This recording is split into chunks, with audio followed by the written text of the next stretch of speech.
Fellow auto detailers, welcome to the show that features interviews with today's most successful auto detailers.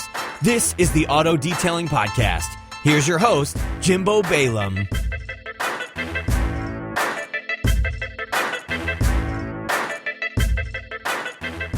Today, guys, I'm excited to share with you something that has completely transformed the way I do business, and that is my new best friend. It's a customer relationship management software, or CRM for short, by the Better Software Company, or for short, B Pro. B Pro is the #1 all-inclusive small business management solution. Customer revenue is the lifeblood of any small business. We've talked about that a lot on the show, and that's why B Pro comes with a variety of features to help you boost your business, including email marketing. Anyone want to do that? How about lead generation? We talked a lot about that at the Detailer Marketing Bootcamp. Opportunity management. How about all those quotes that you give out? How about following up on those?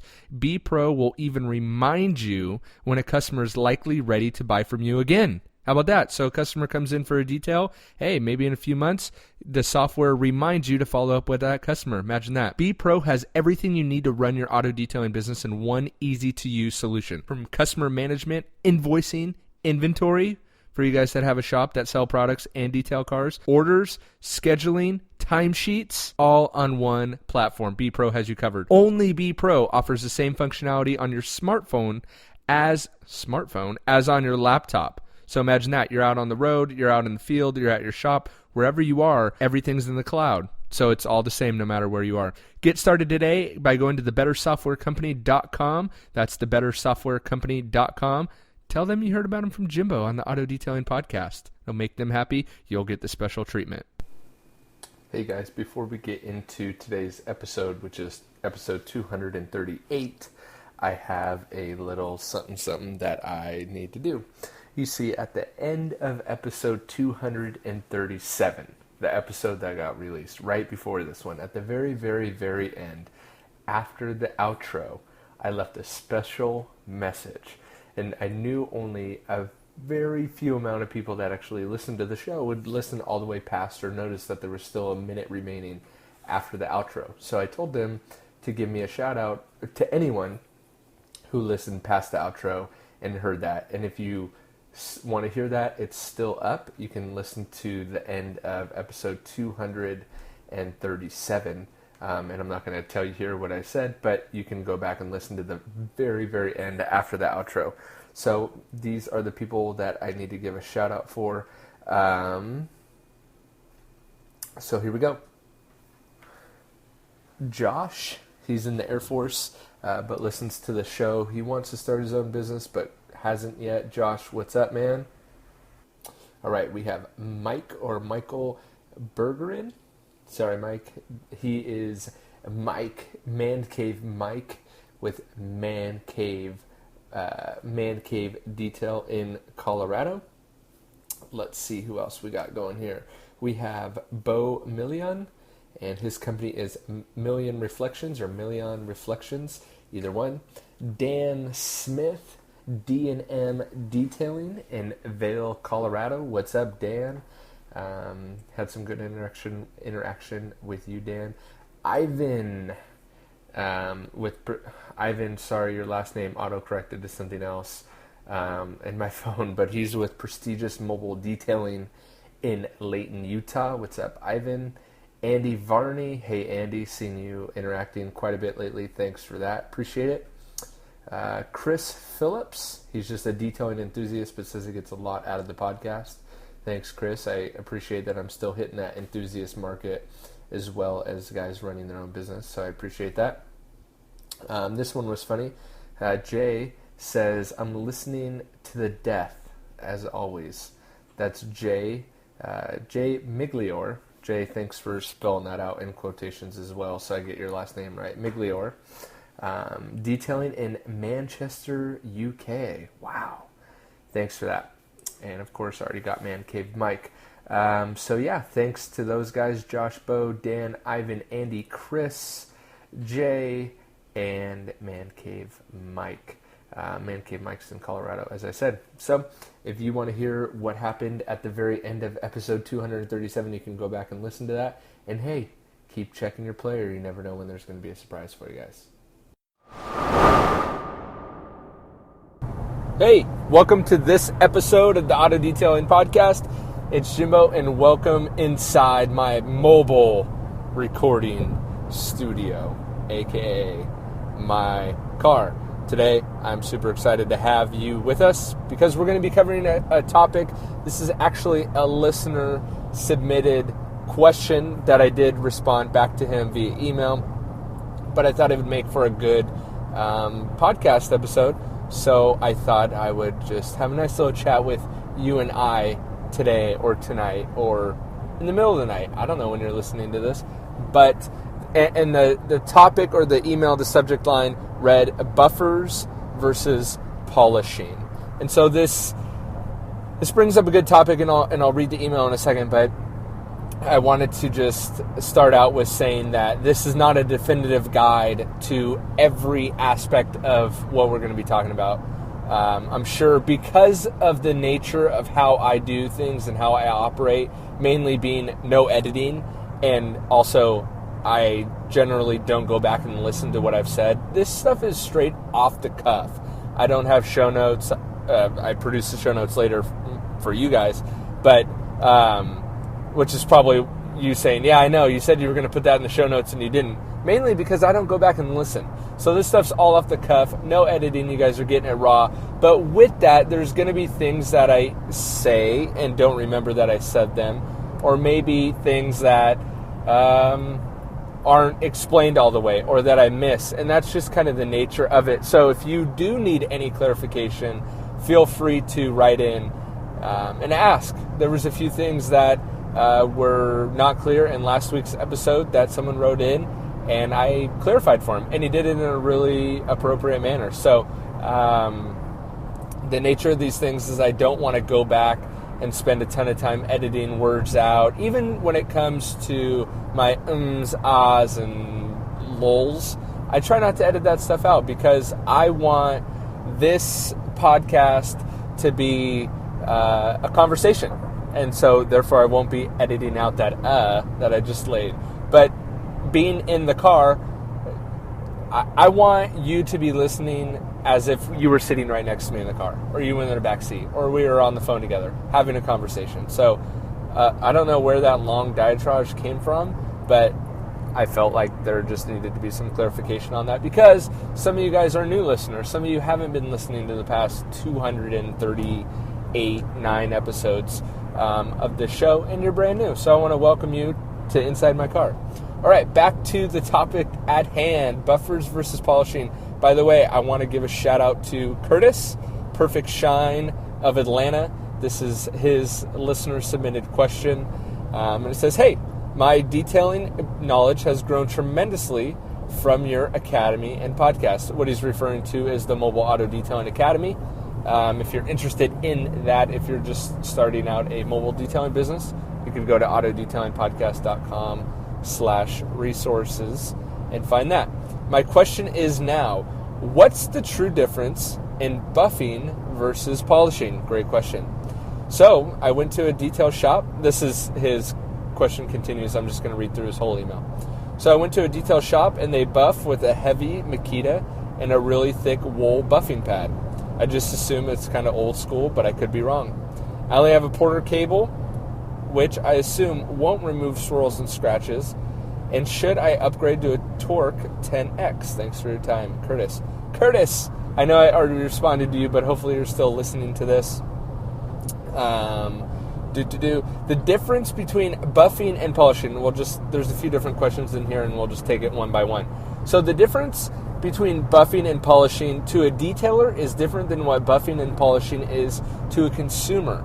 So depending on who you're talking to dictates what those terms mean. And the biggest problem is that those terms get thrown around, and this isn't just for Curtis, but this is for everyone. Those terms get thrown around very, very loosely with consumers. And so you can use this answer as a consumer guide to when people call you and want a quote-unquote buff job or quote-unquote their car needs some polishing, because those things mean two very, very different things to a detailer, especially to an experienced professional detailer.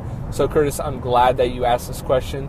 Hopefully this not only helps you out, but it helps other detail business owners and also helps consumers out that may be interested in finding out the terms between these two. Use this information that I'm about to give you as ammo to communicate better with your customers. So, difference between buffing. Now you said buffers versus polishing, but I'm gonna assume that you meant buffing versus polishing. So hopefully that's what you meant. If it's not, we're gonna get into buffers versus polishing as well, and specifically buffers, especially the one you mentioned, the Makita in a wool pad. So the simplest way I could break it down to differentiate the difference. How's that for a very highbrow language? Buffing and polishing. Here's how I look at it. The least aggressive of the two would be polishing. Polishing, sometimes you hear the words jeweling. That would be, the LSP for you guys that like acronyms, the last step polish. That's really the most basic form of how I interpret polishing. It's that last final, when you just want to, the term jeweling means really that final, and the reason why all these terms get thrown around with each other is because they're all the same. They mean the same thing when you're talking about jeweling, polishing, LSP or last step polish. It's really kind of honing in that shine, really like LSP, that last step. Okay, so polishing would be the final step before you deliver that car back to the customer. The final thing you're going to do, maybe, you're going to do a light wipe down after that, but the last, you really want to get that paint, that last 5-10% out of the paint to really pop. You really want to get the metallic, the metal flakes in that paint to really pop for you. So it's, when you're talking about polishing, it's really getting the last little bit that you can get out of that paint that any work by hand is not going to get you. So no carnauba wax is going to get it, no sealant is going to get it, nothing that you could do with your hand is going to achieve quite the depth, quite the finish as polishing would. Now you may, after you polish, put on a quick detailer or a quick spray wax that contains carnauba. You may do additional steps after that, which is, the last step polish term gets a little wonky there. But that's really, in its purest, simplest form that I could break it down to you. And again, I may be leaving something off the table that I just haven't thought of because I'm doing this off the cuff. But that's really what I envision polishing to be. Now, it would extend up into removing swirl marks, not spider webbing, but swirl marks. Okay, marks induced by a Makita with a wool pad. Marks put by a rotary in an unexperienced, untrained person. Now, polishing can take care of those, but so can buffing. And that's where buffing comes in. So when I think of buffing, I equate buffing with correcting. So, and that could be, and that's where the swirl marks gets a little wonky because, yeah, you're polishing out the swirl marks, but you're also correcting the paint. So you also are buffing at the same time. So buffing, I categorize into like my brain compartment of anytime I'm doing correcting. So when someone says, oh, I want to polish, well, what do you mean by a polish? Because normally it's just a wax. They want a real deep luster out of their paint. They're not concerned with spider webbing, swirl marks, all that good stuff. But when someone says, oh, I want my car buffed, that's generally, they're starting to see the spider webbing. They're seeing the oxidized paint a little bit more. Their red car isn't red anymore, but now it's a little salmon pink. The black is dulling out. That would really be buffing in my book. And then you talked about the Makita with the wool pad. That combo is buffing in my opinion. Could it be polishing too? Yeah, but that's really where I delineate the two. Is buffing is hardcore correction, or maybe not even hardcore correction, but any sort of correction that you're trying to do. And then polishing would be that last step with the machine that you're using. Both would include a machine. Both could include a rotary or a dual action machine, because people can finish paint on a rotary. So you could be be doing a last step polish with a rotary. You could be doing paint correction with a dual action. So you can't really determine buffing or polishing by the machine that someone's using. With that, because you could be doing buffing with a rotary, buffing with a dual action, polishing with a rotary, polishing with a dual action. So that's where those terms can get thrown around and kind of jive together. But also, so be careful with, and Curtis, I know you weren't worried about this, but for everyone else out there, be careful with using those terms and sticking those with a certain type of machine, because it could be vice versa. So, is it old school to be using a wool pad and a rotary? Yes, but just because it's old school doesn't mean that it's bad. And so what you saw, it's old school, but in a weird sense, it's becoming new school again, because guys are sticking with dual action polishers to do heavy paint correction. And honestly, that's probably the most inefficient way. If you're doing hardcore paint correction, using a dual action buffer is probably the most inefficient way to do it. The most efficient way to do heavy paint correction, especially when you get into gel coats, oxidized boats, oxidized gel coat, especially when you get into that's really where you're going to want the muscle behind the muscle behind you that only the rotary can really offer. Sure, why don't people use rotaries more often? Why are you not seeing a ton of rotary use? It's because guys are scared. Because there's more risk involved when you're using a rotary polisher that's going to be using a lot of heat. Your chance of burning through the paint faster is going to be higher. But also, if you continue that logic that you can, with a rotary, you can burn the paint faster, that means that you're also correcting the paint faster.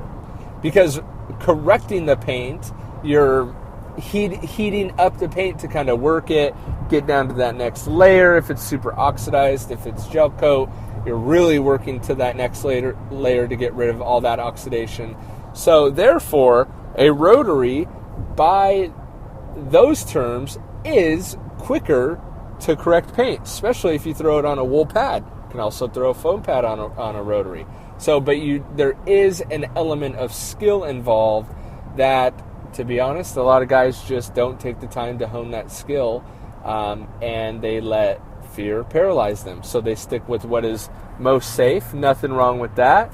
But again, it's not the most efficient way to go about things using a DA for correction work. Now, a DA for polishing is great because it's going to give you plenty enough. It's going to give you plenty enough power to do that polish, because really all you should expect from a polish is just to shine up the paint a little bit more, not maybe a little bit of correcting, but not a ton. You shouldn't expect to get a ton of correction out of polishing, because you may be using a glaze. You may be using an all-in-one polish that's going to give you a little bit more cut. And it really comes down to your pad, your machine, your pad, and your product combination. Those three really dictate what you're going to be doing. So, and this is to answer your next question with should you get a Torque 10X, I'm not really familiar with that tool. I think it's the Chemical Guys tool. I'm not really sure. You said that you have a Porter cable currently. Honestly, I'd stick with the Porter cable because that's a great machine. And 8 years ago, the Porter Cable 7424 was the machine to have. And to be honest, I still have mine from 8 years ago. That thing is a freaking workhorse.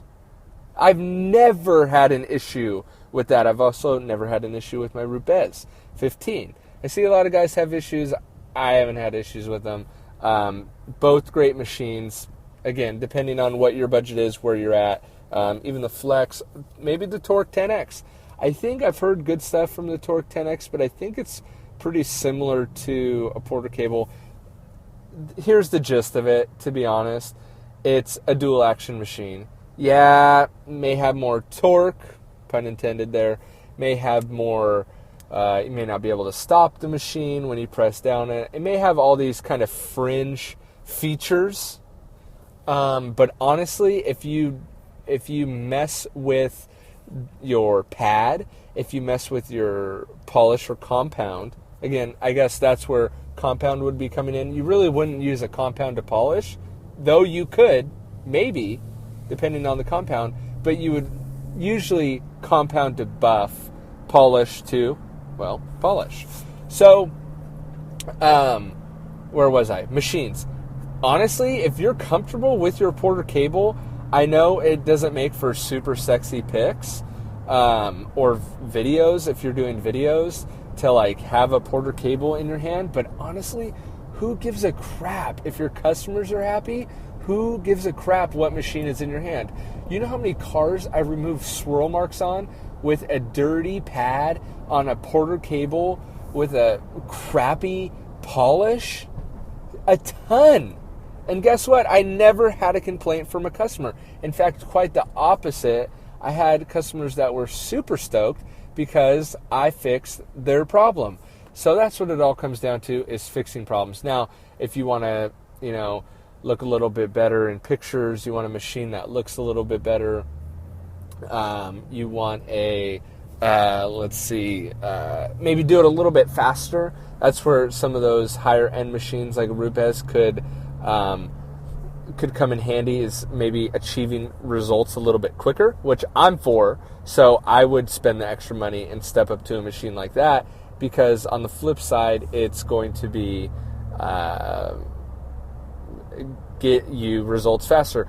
But Curtis, for you specifically, a good mid-range machine that vibrates a little bit too much for me, just going to be honest, it vibrates a little bit too much for me, but the Meguiar's MT300. And if you go to autodetailingpodcast.com and you search MT300, we did a whole podcast episode down on Meguiar's a while back talking about the MT300 when it first came out.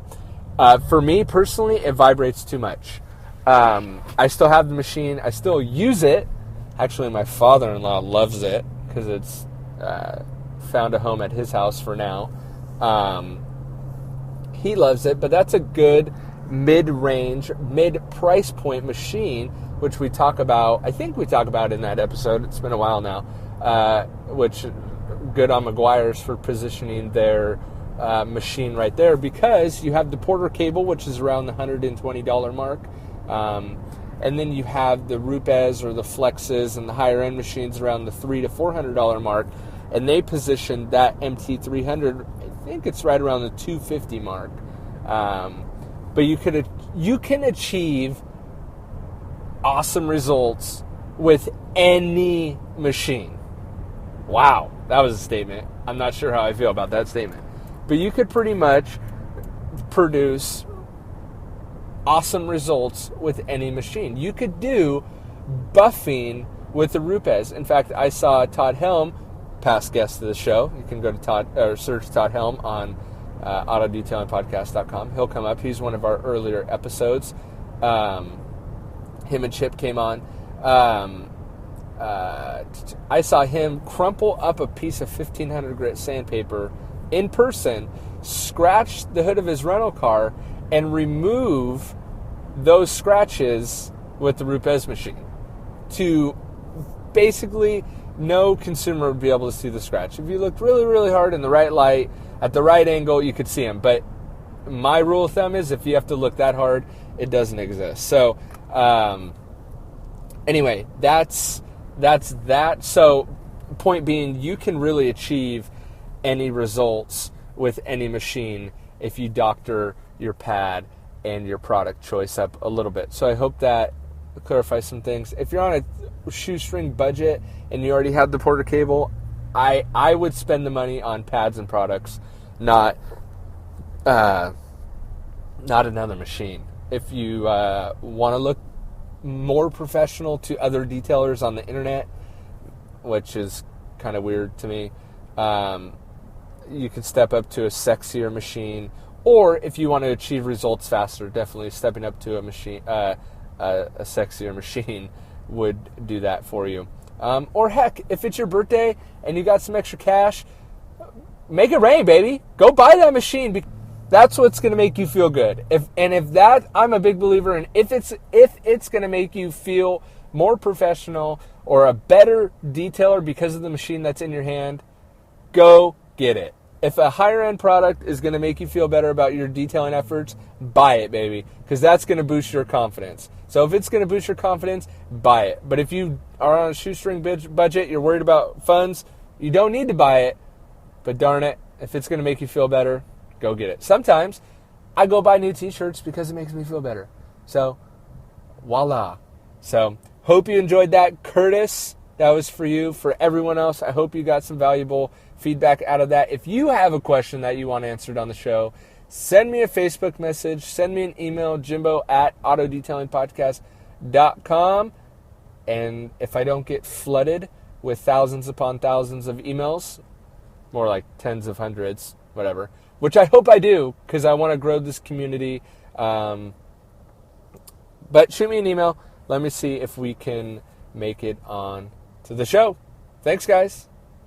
Oh, and one last thing before I forget. I've committed to 52 videos. Yes, videos. So I've committed to 52 videos that I will be posting. I will be doing most of them through Facebook Live, and I will be posting them on my YouTube channel because I'm trying to grow my YouTube platform a little bit more. So if you would be so kind to head over to autodetailingpodcast.com/YouTube, that will redirect you to my YouTube channel, and hit subscribe. And follow me on Facebook because we're going to be doing some pretty fun videos. And I've committed to 52 of them for the next year. That's one a week, which should get very interesting from a content perspective. But hey, don't worry because I got 52 podcast episodes in the pipe as well. Well, not in the pipe, but I've committed to 52 podcast episodes as well. So 52 videos, 52 podcast episodes at a minimum. So there may be a few bonuses in there. But do me a favor and subscribe to my YouTube channel because it'll make me feel good if I have a lot of subscribers. So I appreciate you. See you guys there. Today's sponsor of the show is Bluehost. Bluehost offers domains and hosting. If you're looking at buying a domain name or hosting your current domain name, head on over to autodetailingpodcast.com/website. I've worked out a deal with Bluehost for special discounts and offers for Auto Detailing Podcast listeners, and it also helps me out too. Gives me a little bit of kickback for each one of you that sign up through that website, autodetailingpodcast.com/website, where you can get a free domain name with a hosting plan. So head on over to autodetailingpodcast.com/website and pick up that free domain with any hosting package.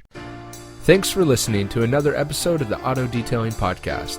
head on over to autodetailingpodcast.com for full show notes and links of everything that we've talked about today. And don't forget to check out our resources page for a direct link to all the products talked about not only on today's episode, but that I use in my day-to-day detail business. They have direct links so you can purchase and get free shipping right from that page. That's autodetailingpodcast.com. We'll see you on the next episode.